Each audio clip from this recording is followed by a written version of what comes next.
আজিৰ দিনতো এককাল পানী চোতালত দেখ চাওক ইয়াত সাঁতুৰিব পৰা হৈ আছে। এতিয়া মই যাম চাওক কিমান পানী হৈ গৈছে চোতালত। এয়া বৰ্তমান আজিও পানী শুকোৱা নাই। আজি বৃহস্পতিবাৰ 30 তাৰিখ মাহৰ শেষৰটো দিন। কাইলৈৰ পৰা 1 তাৰিখ আগষ্ট মাহ সোমাই যাব আৰু ইয়াৰ পৰা সাঁতুৰি যাব পাৰি মোৰ ভিতৰলৈকে। বোলে মই এতিয়া মই সাঁতুৰি দেখাই দিম চাওক। এনেকে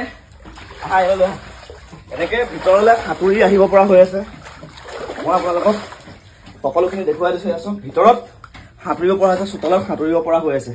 আৰু এয়া সাধাৰণ পানী নহয়, এয়া কোনো সাধাৰণ পানী নহয়। কোনো বৰষুণ নাই, ৰ'দ বতৰ, মানুহ ঘামি আছে, মই ঘামি গৈছো। ঠিক আছে, এয়া কোনো সাধাৰণ পানী নহয়। কিছু কিছু জেগাত পানী শুকাইছে, কিন্তু আমাৰ ইয়াত এতিয়ালৈকে বৰ্তমান আজিৰ ডেটতো পানী শুকোৱা নাই। আৰু এয়া কোনো সাধাৰণ পানী নহয়।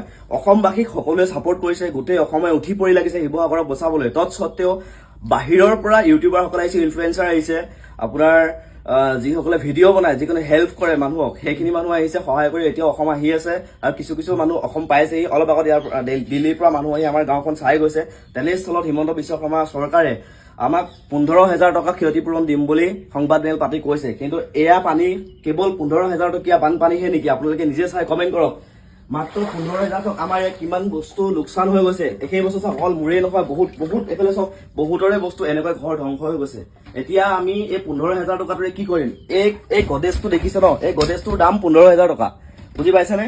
এই গডেজটোৰ দাম 15,000 টকা। এইটো বৰবাদ হৈ গৈছে। আৰু চৰকাৰে কি কৈ আছে? 15,000 টকা দিব। অৰুণোদয় দিয়া থকা মানুহখিনিক 2,500 টকা দিব। আৰু যাৰ বানাক্ৰান্ত মানে বানত ডুব গৈছে বা বানত ঘৰ দুৱাৰ বেয়া হৈ গৈছে, তেওঁলোকক মাত্ৰ 15,000 টকা দিব। গতিকে 15,000 টকাত কি হ'ব আপোনালোকে নিজে ভাবি চাওক। আৰু কাইলৈ 1 তাৰিখ, 2 তাৰিখ, 3 তাৰিখৰ পৰা EMI কটা ষ্টাৰ্ট হ'ব। কিন্তু এতিয়ালৈকে EMI কাৰণে এতিয়ালৈকে একো মানে আলোচনা হওক বা কি হওক, মানে এতিয়ালৈকে একো চৰকাৰৰ ফালৰ পৰা ডিক্লেয়াৰ হোৱাই নাই। যদি EMI দিব নোৱাৰে, চিভিলটো বেয়া হৈ যাব। আমি জীৱনত আকৌ এটা 10 টকাৰ লোনো নাপাম। গতিকে আমি একদম ধ্বংস হৈ গৈছো। অসমবাসীয়ে আমাক বহুত ছাপোৰ্ট কৰিছে। যোৱাকালি এটা ভিডিঅ' বনাই আছো, সেইটো ভিডিঅ'টো বহুত ৰাইজৰ মৰম পাইছো, ভাল কমেণ্ট কৰিছে, ভাল লাগিছে। কিন্তু এতিয়া চাওক, এই 15,000 টকাত এই ঘৰখন কি হ'ব পাৰে? যিমান পাৰে আপোনালোকে শ্বেয়াৰ কৰক ভিডিঅ'টো, যাতে চৰকাৰে ওচৰত গৈ এই ভিডিঅ'টো পায়গে।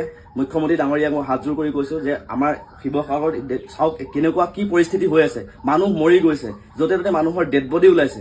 মানুহ মৰি অৱস্থা বেয়া হৈ গৈছে। কালি নিউজত ওলাইছে নাজিৰাৰ এগৰাকী মানুহৰ ঘৰত মানুহজন মৰিলে দহা পাতিব লাগে, কিন্তু দহা পাতিবলৈ মানুহ ঘৰত পানী দহা পাতিব পৰা নাই। এনেকুৱা অৱস্থা হৈ আছে।